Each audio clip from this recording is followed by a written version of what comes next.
Hello and welcome back. It's the time of your day or night or evening, whenever you watch that. If you're live, it's a Thursday morning. If you're not live, it's whatever time you are in. Hope you're all well and welcome back to our Salespration time.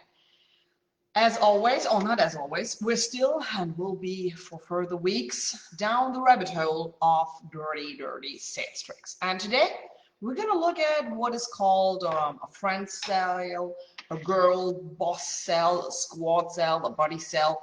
So the basic outline of a sale where not the relationship, and that's kind of a thing you have to remember in some minutes, but the playing of a relationship is in the upfront and kind of plays with your mind a little bit of tricks to not to think too hard about an offer. So welcome back, and if you join us live, we are live at Investment Media, Empathic Business, and on the Feminist Economy page, but be aware that I just only see comments on the Feminist Economy page. So if you want to ask something, comment on something, please head over to the Feminist Economy page. And if you're watching that on YouTube, please like, share, and subscribe. You know the drill. Every YouTuber has to say that. And since that video goes up later on YouTube, I'm going to say that too. And of course, it's accounting also for Instagram, Facebook, and LinkedIn follows everywhere. So here we are.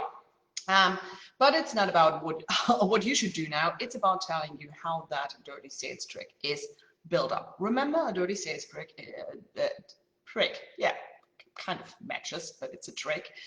Is the trick. It's playing with you. It's playing on your psychology side. It's playing with the selling psychology. It's playing on all that field.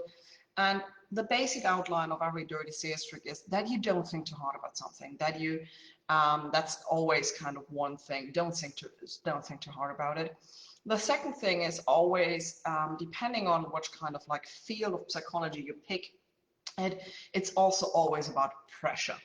So the dirty sales trick about, hey, let's all be girl bosses and we are girl bosses, and or the squad sale, or even just like make your friends to client sale. And there are many kind of special industries who kind of really specialize in that. Is the basic outline is that you either have a relationship which you should be monetizing, that's one version of it, or you should build up, but not a real relationship, just like a feeling of a relationship, and not any kind of relationship, so not a client, service provider or product seller relationship, but a friendship. So not a relationship, but a friendship should be built up. So that's kind of the basic outline. First of all, let's look into a dive, because if you look at my Empathic page, there's a big header, relationship builds revenue. So relationship is a key element for a good and profitable business, short and long term. So how does that mix with a squad sale? So I'm doing constantly a friendship sale? No, I'm not. Relationships, you have many relationships. You have relationships with your spouses and your partners and your friends and your children and your colleagues. So we have a hell lot of relationships in our life. It's the basic principle of how our brain works, so that we can have a society, that we have culture and anything. And in a time where we are, you see the breakups in these kind of societies, you see how important relationships are. But there are kind of always these special relationships. You love your special other, your partner, that's kind of like always a very special, probably you're married to that person, so it's a very special relationship. And there's a hierarchy in relationships. So we don't know each other that well. You probably, hopefully, have watched some of my videos. So you have a kind of, hopefully, a relationship with me. But I don't have the most relationship with you, the most intimate, because I probably don't even know you. So I would love to know you, so write us a line. But so that's one kind of way, but it's a little bit of a one-way street, because you establish hopefully a relationship with me and us. But I have to catch up on that a little bit later. But in a friendship and these kind of very hierarchy special relationship, it's essential to understand that friendship is one of our most essential relationships we have in our lives. We have these hopefully lifelong old friends who follow us, for, I don't know, from kindergarten or early school age, but friendships are very special. Especially a friendship where you can probably have that, where you can call the person late at night, 3 o'clock in the morning or whatever, to help you out. So friendships are a special version of a relationship. The relationship I build with you is a classical client service provider relationship. So I want to have a relationship with you because I have to understand you, and you have to have the feeling that you're in good hands. But it's not a friendship relationship where you kind of would call me up for drinks, or you would call me up for a late at night talk just to talk about the weather. It's not that kind of relationship. It's a business built up relationship. What that means also is that if we are working together, and I have to tell you some ugly truth, it's essential that I can do that. In a friendship, you all know that sometimes you ask your friends, like, do you really want the truth or should I be a good friend?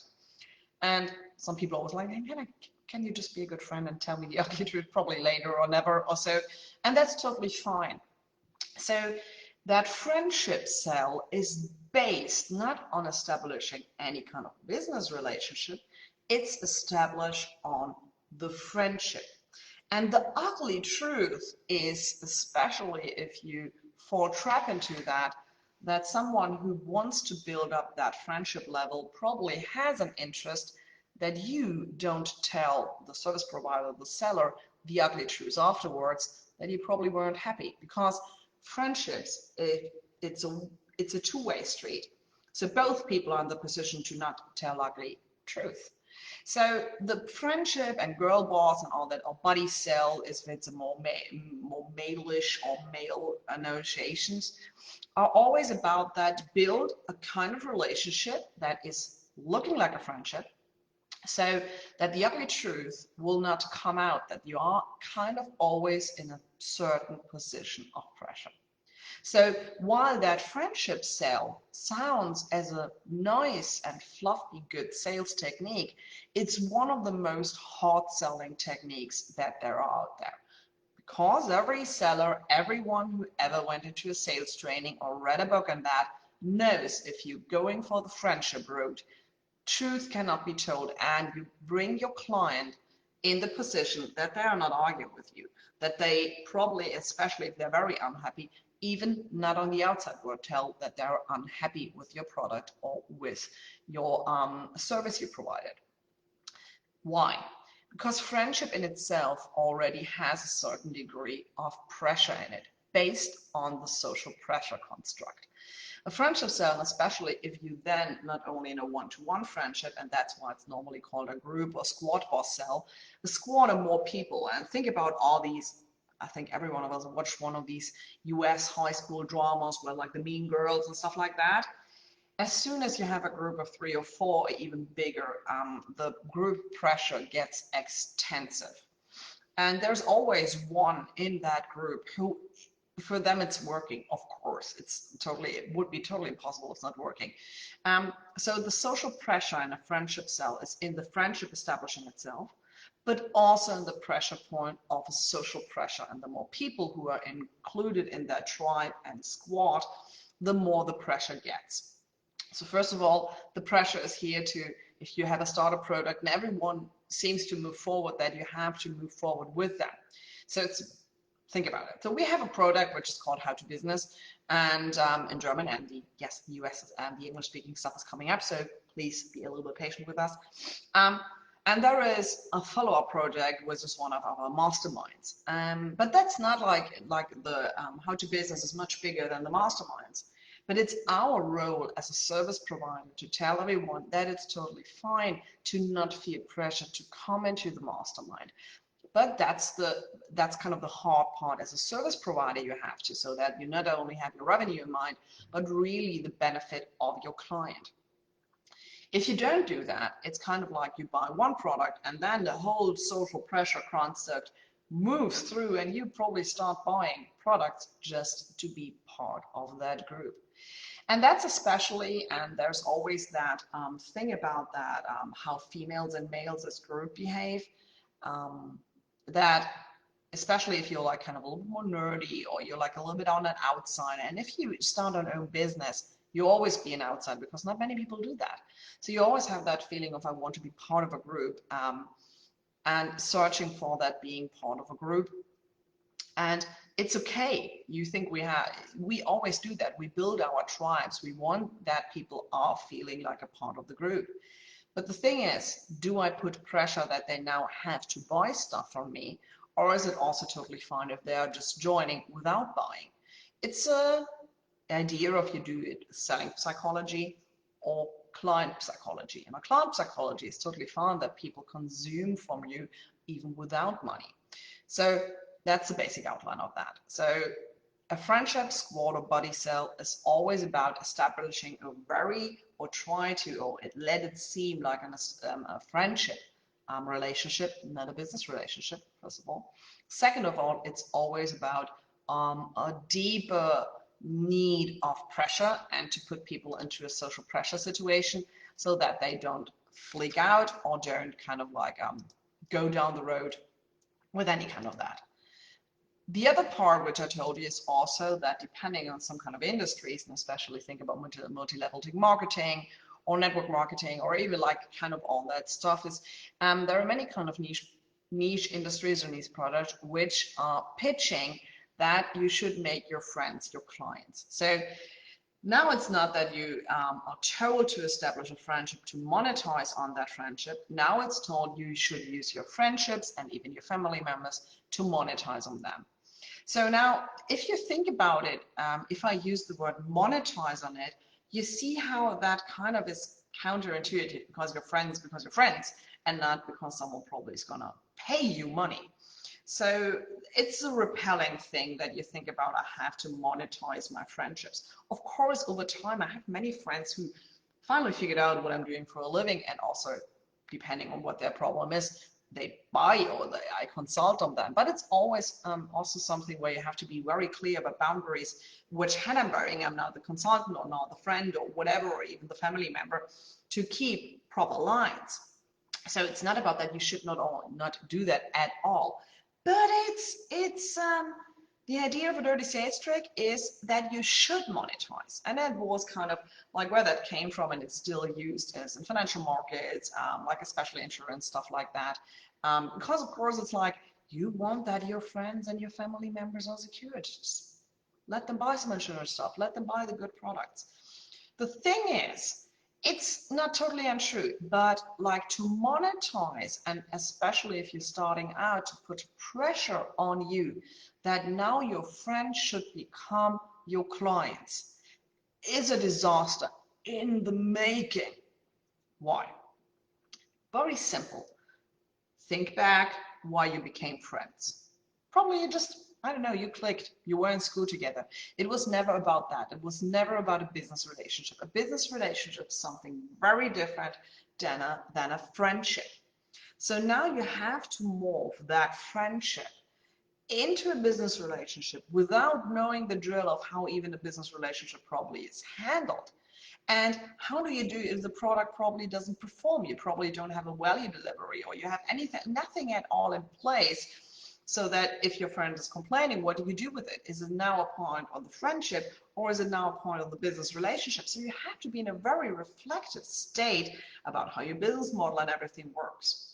But, and that's where the friendship, the Gerber squad sales comes in. If you think about where it's used the most on the female side, it's in multi-level marketing. So it doesn't matter if it's cosmetics or whatever, or clothes. The idea is monetize your friends, because you are so similar to your friends. And if you have a need, then of course your friends have that need too. So normally friends groups are still quite normally one genderized. So males have more males friends, females have more females friends. Don't forget, sales is always playing on stereotypes. So if I'm sounding sometimes in this video is a little bit more stereotypical or stereotypical, I'm not that person. But sales is, especially dirty sales tricks, are played on stereotypes. So male, female plate, and that there are 100 different options to be that, and non-binaries, that's not even in the sales word in it, so be aware of that. But if we're talking about dirty sales tricks, it's also always about playing certain kind of stereotypes. So circling back to that, it's about that you now in that world go in with, I have a problem and I'm so similar or at least equal or whatever to my friends, so they have that problem too. Which sounds at the first, and if you never built up a company, never founded something, it sounds so good. I have a problem, many other people have that problem, so let's make them to clients. The thing is, and that's kind of like the 101 lessons of building a proper business and not a one-upreneur and not a side hustle or anything, is your need normally doesn't reflect the need of your clients. Especially if you're in a coaching world or anything, and some on that room, just because I'm wearing makeup doesn't mean that my friends are wearing makeup or that they even wear the same makeup and stuff like that. It's totally, if you think it into detail and think it till the end, it's a very hard lesson to learn, always think till the end, it doesn't make sense at all. Because I have a need, and then it's my peer group, of course, but how should I help my peer group to have the same freaking problem, especially if I'm providing a service like coaching or consulting? I cannot have the freaking same problem as them, because I at least have to have a certain degree of expertise in it. So that's why it's the friendship cell is so hard established to friendship cell to make them to friends on the service side, while on the product side it's established as hard, like think about cosmetics, insurance products and stuff like that, that you monetize on your existing friends, because it's a little bit easier to play that game on everyone needs that product if it's a real product and not a service. So that's the basic outline of the dirty sales trick squad girl or sell. I'm going to wrap it up for you, and then we go to what you should do, what you shouldn't do, and what you should be very aware of. So there are two different kinds of that friendship cell. It's first of all trying to establish a friendship instead of a business relationship, and to put at least certain degree of pressure on people to buy because we're now friends, and especially on a long-term upsell technique. The other part is more product-wise is monetize on your friends. Both are bad ideas. And as always, the dirty sales trick has a truth in it. Then, because I will tell you, some of my clients have become friends over the years. And of course, I consult some of my friends. But the difference is, does my sales technique and my whole business is built on that? No, it isn't. So most of the people I really enjoy working with, but I would not call them friends. And that's totally fine. And they probably are very happy that they don't call me a friend, because I'm the truth-telling friend. So not everyone wants to be friends with me. So that's the basic outline. It's also targeting the vulnerability of being part of a crowd and being part of anything, not feeling that alone. And it's also targeting on using the immense pressure of social pressurement, which is built in a friendship. You know that if you have a group of friends and they're all telling you it's Saturday evening, we go out partying, and you're like, I so don't want to go out, how pressurous it feels to tell them I don't want to go, and how often you certainly start a headache because that's socially appropriate to tell, no, I have a headache, I don't want to join you. While in truth, you just want to leave alone and be sitting on your sofa. So that's what it's why that social pressure point is so intense and why it's so a mean trick. So what should you look at? First of all, if you have the feeling of, oh damn, I'm establishing friendship with my clients instead of proper relationship, take a step back and think about what it is necessary to establish a relationship, which is a business relationship, not a friendship. And where do you do your definition work? What is the difference for you between a friendship and a business relationship? And of course, be flexible, but everything is fine. But remember, then it's necessary to put on some different hats. So on the other side, if you're on a business model where people tell you monetize your friends, take a step back at that. And think about that every business works with acquiring clients. Do your freaking sales job. And it's about not that you use the group of people you already have, that's a nice add-on, but it's to reach the people you don't know and need you of the service the most. Remember that. Your business model is based on the people who need your stuff the most, which is in 99% not your friends. So that's that.